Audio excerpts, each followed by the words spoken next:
नमस्कार दोस्तों। मन्नू भंडारी की कहानियों की श्रृंखला में आज सुनते हैं उनके द्वारा लिखी हुई कहानी आते जाते यायावर।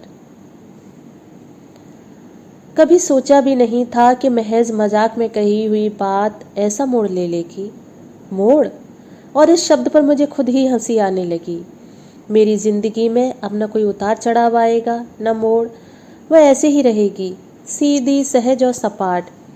हाँ, कभी कभी उस सपाट जिंदगी में एक दरार डालकर उसके पार बसी दुनिया को देखने के लिए जी ललचा उठता है, पर जब जब ऐसा किया मन का बोझ बढ़ा ही है। फिर भी कल जो कुछ हुआ उसमें जीना अच्छा लग रहा है, खासकर इस आश्वासन के साथ। नहीं, आश्वासन नहीं, न जाने क्यों मुझे सही शब्द नहीं सूझ रहे और मैं गलत शब्दों का ही प्रयोग करती जा रही हूँ। आमंत्रण, या कहूँ कि साग्रह मनोहार के साथ कि मैं आज भी मिलूं। ख्याल आया, रमला सुनेगी तो हंसती हुई कहेगी, लगा लिया तुझे भी क्यों मैं। भाई कमाल है। रात 12 बज गए थे तो रमला ने पूछा नहीं था, एक तरह से आदेश सा देते हुए कहा था, नरेन, मिताली को छोड़ने का जिम्मा आपका, आप इसे छोड़ते हुए निकल जाइए। उसने कुछ ऐसे सहर्ष भाव से स्वीकृति दी मानो वह इसी बात की प्रतीक्षा कर रहा था। टैक्सी स्टैंड पर कई टैक्सियां खड़ी थीं, पर वह उधर नहीं बढ़ा। इस आदमी से काफ़ी दूरी रखनी है और इसकी हर बात को केवल ऊपर से निकाल देना है। इस बात के प्रति बेहद चौकस होने के बावजूद आधी रात को उसके साथ पैदल चलने का ख्याल मुझे कहीं अच्छा लगा। चारों ओर निपट सन्नाटा था और सड़क के दोनों ओर दूर तक लैंप पोस्ट बाहें फैला फैला कर रोशनी उड़िल रहे थे। यहाँ 12 बजे ही कैसा सन्नाटा हो जाता है। विदेशों में तो 12 के बाद से ही असली जिंदगी शुरू होती है, और मुझे लगा कि अब यह लगातार विदेश की बातों से बोर करेगा। इस देश की लड़कियों पर रोब डालने के लिए कितना अच्छा हथियार है यह।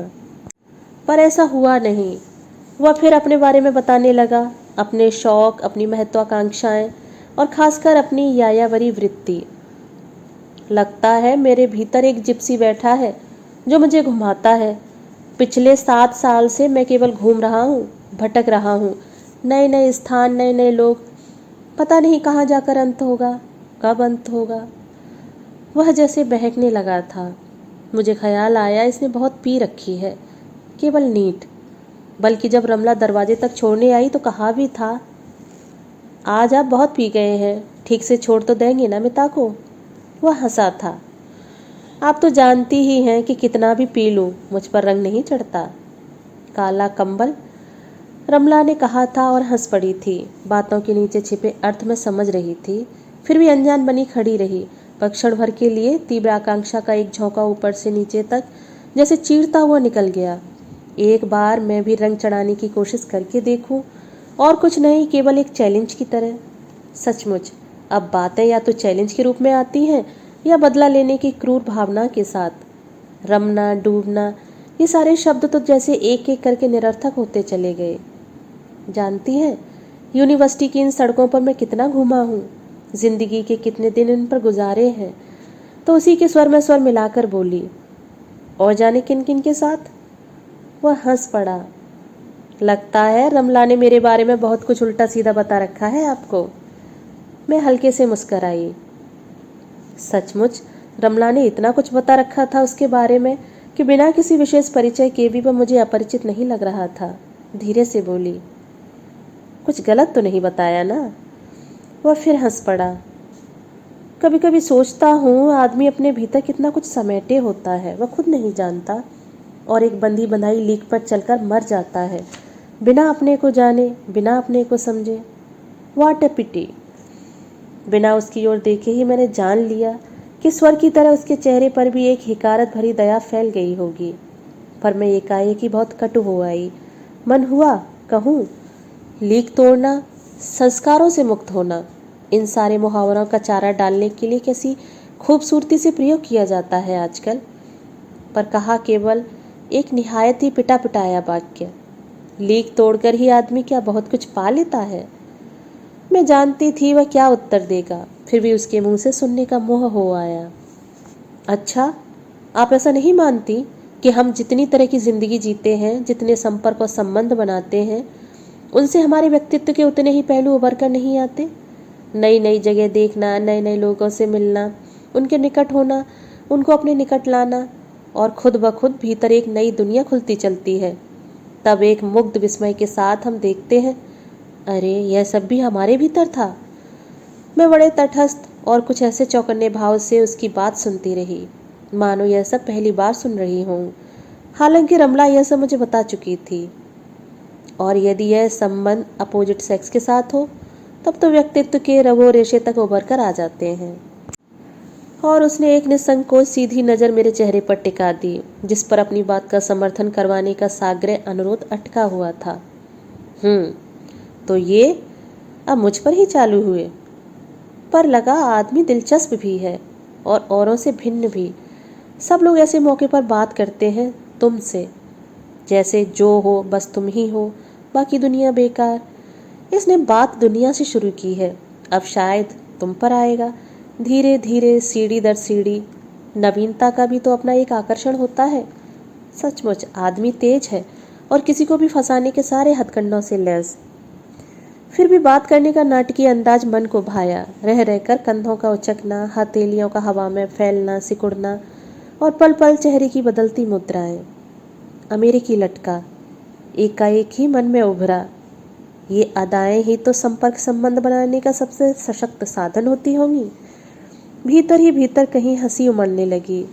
रमला ने इस नाटकीय अंदाज की हूबहू नकल करते हुए यही सब बातें बताई थीं और फिर हंसते हुए कहा था, बोलो, मिला दें तुम्हें नरेन से। तुम भी उसके व्यक्तित्व का एक पहलू उजागर कर दो या अपना करवा लो। भीतर ही भीतर मन में कुछ कुलबुलाने लगा। मैंने बड़ी ही तौलती सी नज़र से एक बार उसे देखा। सारी रात रमला को सुनाने के लिए महज एक मजाक बनकर रह जाती, यदि फाटक पर विदा लेते समय वह यह नहीं कहता, कल शाम को आप क्या कर रही हैं, खाली हो तो मिलें। एक क्षण को हाँ ना किए बिना मैं असमंजस में खड़ी रही। तभी सुना वह हंसते हुए कह रहा था, आप बहुत गालियां दे रही होंगी मुझे। आज आपको भी थोड़ी सी पिला देने का पाप कहिए या पुण्य मुझसे हो ही गया। हमेशा याद रखिएगा कि आपके कुछ दायरों में से एक दायरा मैंने भी तोड़ा। अंतिम बात ने एकाएक ही जैसे मुझे कहीं बहुत भीतर गहरे में धकेल दिया। मैं सुन्न हो गई। ख्याल ही नहीं रहा कि उसे कुछ जवाब देना है, पर वह खुद ही बोला, कल फ़ोन करके मैं खुद तय कर लूँगा, और हाथ हिलाकर मुड़ गया। मैं जहाँ की तहाँ खड़ी रह गई। मन की न जाने कौन सी अदृश्य परतों के नीचे दबा एक वाक्य पूरे दृश्य के साथ उभर आया। अपने शरीर से अलग करते हुए उसने कहा था, आज तो मैं एक अंधेरे कुएं से निकालकर खुली फैली दुनिया में ले आया हूँ। अब जानोगी कि जीना क्या होता है। तब वह पुलकित होने के साथ साथ भीतर तक कृतज्ञ भी होती आई थी। और बहुत दिनों बाद उसी ने फिर कहा था, खींच कर लाना मेरा काम था, अब इस खुली दुनिया में चलना और अपना रास्ता तलाश करना तुम्हारा काम है।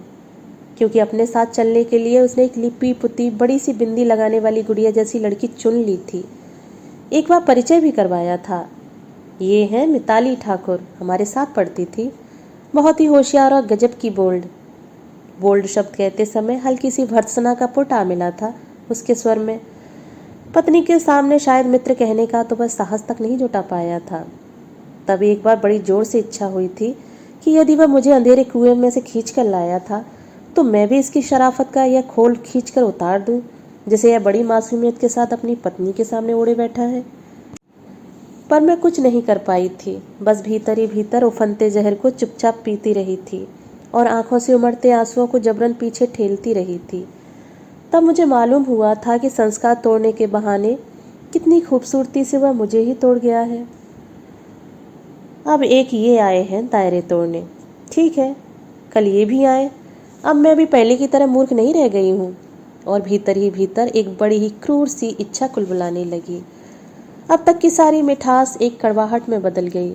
लेटी तो नींद नहीं आ रही थी। व्यक्ति अब अलग अलग याद नहीं रहते। शायद सभी कहते हैं, मिता बहुत रिजर्व्ड है, मिता इनिशिएटिव नहीं लेती, मिता अपने को कहीं भी प्रोजेक्ट नहीं करती। तो भीतर ही भीतर सबको धोखा देने का, छलने का एक क्रूर संतोष मन में जागता है। तुम कभी जान ही नहीं सकते कि मिता भीतर से क्या है। मिता ने तो सब कुछ किया है, आज भी कर सकती है, पर बर्दाश्त होगा तुमसे? तब तुम ही सबसे पहले थू थू करते हुए हिकारत भरे प्रहार करोगे और अपने अपने दड़बों में लौट जाओगे। नहीं, मैंने तो बहुत पहले ही तय कर लिया था कि अब मैं कुछ नहीं करूंगी, अपने को वापस दायरे में समेट लूंगी। इस निर्णय के साथ ही मैंने वह शहर ही नहीं छोड़ा था, अपना अतीत भी छोड़ दिया था। एक बार बाहर आकर भीतर की ओर लौटने की यातना भीतर से बाहर की ओर आने की यातना से कितनी ज्यादा है, यह भी मैंने तभी जाना था।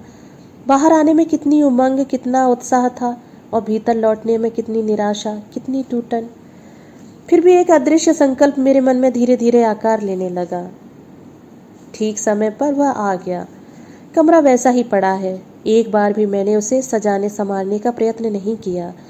मैं अपनी हर बात से उसे यह दिखा देना चाहती हूँ कि मैं उसे जरा भी महत्व नहीं दे रही हूँ, न उसके इस प्रकार चले आने को कुछ विशेष समझ रही हूँ। मैंने मन ही मन तय कर लिया है कि मैं निहायत ही देसी ढंग से व्यवहार करूंगी और अंग्रेजी का एक शब्द भी नहीं बोलूंगी। अपनी विदेशियत के रौब को यूं धूल में लौटते हुए देख उसे कैसी तिलमिलाहट होगी। यही तो इनकी सबसे बड़ी तुरुप होती है। उस काल्पनिक तिलमिलाहट से मुझे भीतर ही भीतर एक संतोष मिलने लगा, और जब सारी स्थिति बर्दाश्त के बाहर हो गई तो हम लोगों ने उस संबंध को नकार कर नए सिरे से अपने अपने व्यक्तित्व को स्वीकार किया।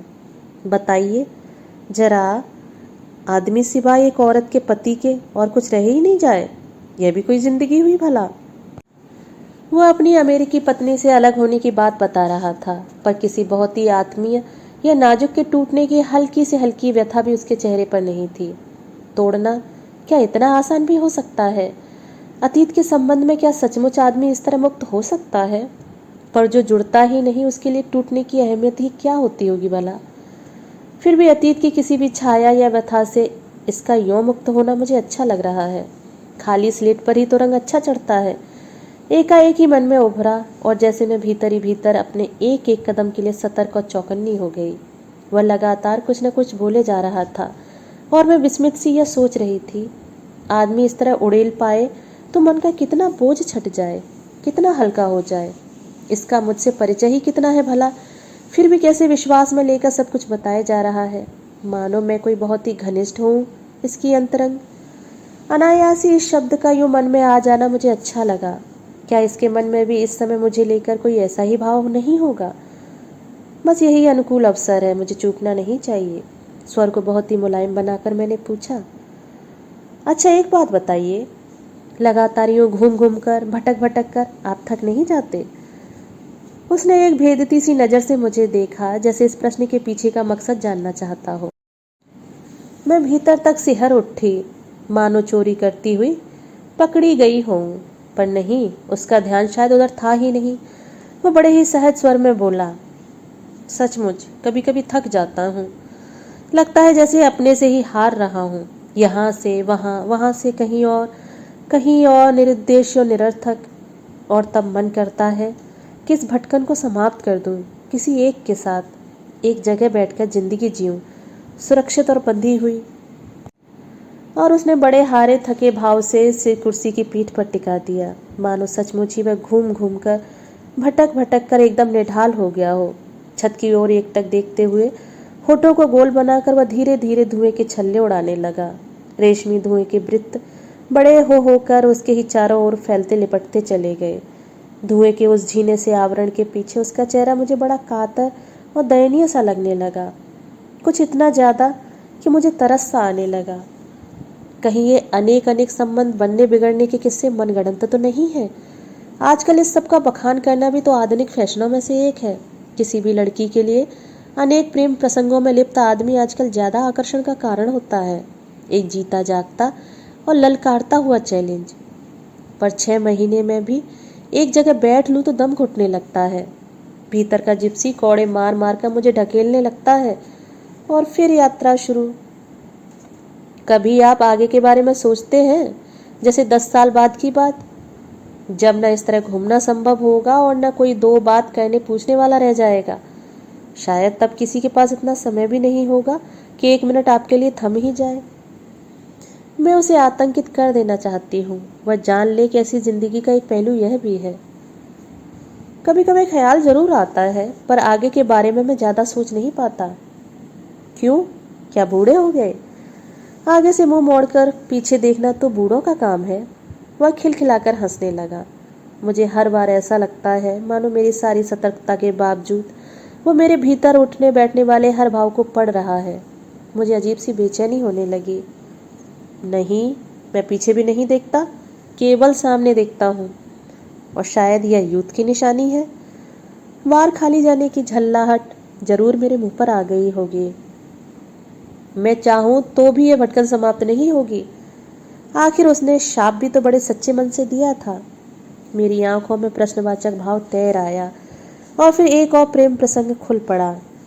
यूनिवर्सिटी की सड़कें, हॉस्टल के बंधन, यह सारा माहौल उस प्रसंग के साथ भी जुड़े हुए थे। अमेरिकी पत्नी की अपेक्षा इस प्रसंग में प्रेम की ऊष्मा भी ज्यादा थी और टूटने की व्यथा भी। एकाएक मुझे लगा यह मुझसे मिलने नहीं आया है, मेरे माध्यम से अपने अतीत के उस टुकड़े को दोहराने आया है। मेरा अहम बुरी तरह तिलमिला गया। मुझसे कोई भी न मिले यह मुझे मंजूर है, पर यूं मात्र माध्यम की तरह। उसका रोना, उसका शाप, आज भी सब कुछ याद है। भावुकता की ये बातें करते समय उसकी सारी चुस्ती, सारी स्मार्टनेस जैसे गल गई और वह बड़ा दयनीय और बड़ा साधारण सा लगने लगा। अब वह कहाँ है? कुछ रुखाई से मैंने पूछा। उसने शादी कर ली, खूब प्रसन्न है। मुझे बुलाकर अपना सुख, अपना वैभव और अपनी प्रसन्नता दिखा भी दी। और आपकी पत्नी? संबंध टूटने के साल भर बाद तक तो उससे संपर्क रहा था। उन दिनों वह अपने किसी अफेयर में व्यस्त थी। हो सकता है अब तक उसने शादी भी कर ली हो या किसी नए अफेयर में व्यस्त हो गई हो। मेरी तिलमिलाहट एक क्रूर आनंद में बदल गई, जैसे मेरे भी सारे बदले इन औरतों ने चुका दिए। तो सब ओर से हारे पीटे यहाँ आए हैं मेरे दायरे तोड़ने, और मेरा मन इसके भीतर का सब कुछ जान लेने को आकुलाने लगा। यह सिर्फ एक नाटक है या कि इसके पीछे एक हारे हुए मन की कहीं टिक बैठने की आकांक्षा? कहीं से भी तो यह हारा पिटा नहीं लगता। क्या टूटे संबंध इसे कहीं से भी नहीं तोड़ते? क्या मन की टूटन से यूं असंपृक्त रहा जा सकता है? इस बार जाऊंगा तो जरूर मिलूंगा उससे। अब मिलना शायद अच्छा ही लगेगा। अब वापस कब जाएंगे? स्वर में आई उत्सुकता को भरसक दबाते हुए मैंने कुछ ऐसी लापरवाही से पूछा मानो इसके उत्तर से मेरा कोई संबंध ही ना हो। परसों यहाँ से कलकत्ते जाऊंगा और वहां से फिर 15 को मॉस्को के लिए उड़ना है। एक क्षण को मैं जैसे हवा में लटक आई। लगा थोड़ी देर पहले जो दयनीयता और कातरता उसके चेहरे पर उभर आई थी वह मेरे चेहरे पर पुत गई है। वह बैठा वैसे ही हंस रहा है, सहज, मुक्त और निर्द्वंद। लगा मैं फिर चली गई हूँ अपनी सारी सावधानी के बावजूद। एकाएक ही मन सुलगने लगा। तब ये यहाँ करने क्या आया है? किससे सुना सुना कर मन हल्का करने के लिए मैं ही मिली थी इसे? घनिष्ठता क्या, बिना परिचय के भी जो किसी को अपना सब कुछ बता सकता है? इसके लिए तो माध्यम कोई भी हो सकता था। वह फिर चहकने लगा था। नई नई जगह, नए नए लोग, नए नए अनुभवों को पाने का कौतूहल भरा उत्साह उसके चेहरे पर थिरक रहा था। पर उसके बाद उसकी बातें, उसकी उपस्थिति, बात करने का उसका नाटकीय अंदाज, सब कुछ मेरे लिए निरर्थक हो उठा, स्वादहीन और बेमतलब। बल्कि उसका होना भर मुझे भारी लगने लगा। मन हुआ उठकर बुरी तरह झिड़क दूं, पर किस बात पर? आखिर उसने किया क्या है, यही समझ नहीं आ रहा था। तुम हर संबंध में भविष्य की संभावना खोजती हो, इसीलिए वर्तमान को भी नहीं भोग पाती। एक बार मृणाल दी के पति ने कहा था तो लड़ने लड़ने को मन हो आया था। जब भी मैं वहां जाती हूँ तो बड़े दुलार से मेरे हाथ अपनी दोनों हथेलियों में लेकर सहलाएंगे, बाह दबाएंगे। जरा सा इशारा करूं तो मृणाल दी से छिपकर कॉफी पिलाने भी ले जाएंगे। कई बार ऐसा संकेत कर चुके हैं। कुछ और ढील दूं तो और भी आगे बढ़ सकते हैं, पर उसी सीमा तक जहां किसी चीज का रिस्क न लेना पड़े। उनका सब कुछ सहज और सुरक्षित रहे। वे जानते हैं कि उन्हें सिर्फ पाना ही है, जो भी मिल जाए, खोना तो कुछ है नहीं। और मैं भी जानती हूँ कि मुझे पाना कुछ नहीं है। आधुनिकता के नाम पर कैसी कैसी सुडरी ये लोग झाड़ते हैं। मैं पत्र लिखूंगा तो जवाब देंगी ना? नहीं, हमें नहीं आता पत्र वत्र लिखना, खींच भरे स्वर में मैंने कहा। एक यही तो रह गए हैं पत्र लिखने के लिए। इस आदमी के लिए व्यक्तियों और संबंधों का महत्व ही क्या है, सिवाय इसके कि एक किस्सा सुनाने को मिल जाए उसमें से। अब विदेश में किसी औरत के साथ शराब पीते हुए या कौन जाने किसी की बगल में लेटे लेटे सुनाएंगे। हिंदुस्तान की लड़कियां यहाँ की तरह नहीं होती। न जाने कितने संस्कारों में बंधी, दायरों में घिरी। उस समय भी मेरा नाम इसकी जीभ पर भले ही हो, मैं इसके दिमाग में कहीं नहीं होंगी। बस कुछ न कुछ निरंतर बोलते जाने की हविस में वह बोलता चला जाएगा। अच्छा, पत्र लिखना नहीं आता तो खाली कागज ही भेज दीजिए, मैं उसी से सब समझ लूंगा। जाते जाते कैसे लटके बघार रहा है फिल्मी डायलॉग। अब सचमुच मेरा धैर्य जवाब देने लगा था और मन हो रहा था मैं सामने बैठे इस आदमी को फटकार दूं। तभी चपरासी ने आकर जैसे मेरा उद्धार कर दिया। मैंने बताया, 8 बजे के बाद यहाँ पुरुष कमरे में नहीं रह सकते। प्राध्यापिकाओं के लिए भी इतने बंधन? और वह हंसने लगा तो मैं भीतर ही भीतर बुरी तरह कुड़ गई। हाँ और नहीं तो क्या, यह अमेरिका नहीं है, मन ही मन कहा। अमेरिका का दुम कहीं का। मैं एक क्षण को भी यह नहीं बताना चाहती थी कि परसों ही उसके जाने की बात सुनकर मैं विचलित हो गई हूँ, या कि उसे लेकर। बड़े सहज कदमों से मैं उसके साथ नीचे फाटक तक गई। यहाँ कोई खाली टैक्सी नहीं मिलेगी। मेरा इतना कह देने के बावजूद वह टैक्सी की प्रतीक्षा का बहाना लेकर खड़ा बातें करने लगा। मान लीजिए कभी एक दिन आपके दरवाजे पर खटखट हो, आप खोलें और देखें कि मैं खड़ा हूं तो कैसा लगेगा?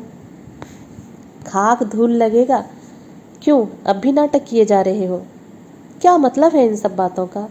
कहने को मैं भी कह दूं, दरवाजा खुले और आप देखें कि कोई और चेहरा झांक कर बता रहा है कि मिताली तो शादी करके चली गई, तो आपको कैसा लगेगा? फिर ख्याल आया इसे लगना ही क्या है, उसी के साथ बैठ जाएगा और मेरा किस्सा ऐसी आत्मीयता के साथ बताएगा जैसे वह कोई इसकी अंतरंग हो। पर मैंने कुछ भी नहीं कहा, बस गुमसुम खड़ी रही। लगता है टैक्सी तो यहाँ मिलेगी नहीं, मुझे मेन रोड तक जाना होगा। उसने कंधे उचकाए, फिर बड़ी अदा से हाथ जोड़कर होठों पर ढेर सारी मुस्कान और चेहरे पर आत्मीयता पोतकर कहा, इस आते जाते यायावर का नमस्कार। मैं चाहकर भी मुस्कुरा ना पाई, बस यंत्रवत हाथ जोड़ दिए। वह मुड़ गया, जैसे सहज और सदे कदमों से वह चल रहा था। उससे लगा इन 2 दिनों का सब कुछ झाड़ पहुंचकर वह इस फाटक पर भी छोड़ गया है और बेहद हल्का होकर जा रहा है, हल्का और निर्द्वंद। सच पूछे तो इन 2 दिनों में आखिर हुआ ही क्या है? पर मैं हूँ कि इस न कुछ हुए को भी अब न जाने कितने दिनों तक गुनती बुनती रहूंगी। फिर एकाएक ही रमला पर खी जाने लगी। पता नहीं किस किस से मिला देती है। उनके घर कोई भी आए मुझे जरूर बुलाएगी। बड़ी गार्जियन बनी फिरती है। निरंतर दूर होती हुई उसकी आकृति धुंधला गई, थरथराई और फिर लुढ़क गई। दोस्तों, अभी आप सुन रहे थे मन्नू भंडारी द्वारा लिखी हुई कहानी आते जाते यायावर। दोस्तों, कहानी आपको पसंद आई हो तो मेरे चैनल को सब्सक्राइब और मेरी वीडियो को लाइक और शेयर जरूर करें। मिलते हैं एक और नई कहानी के साथ। धन्यवाद।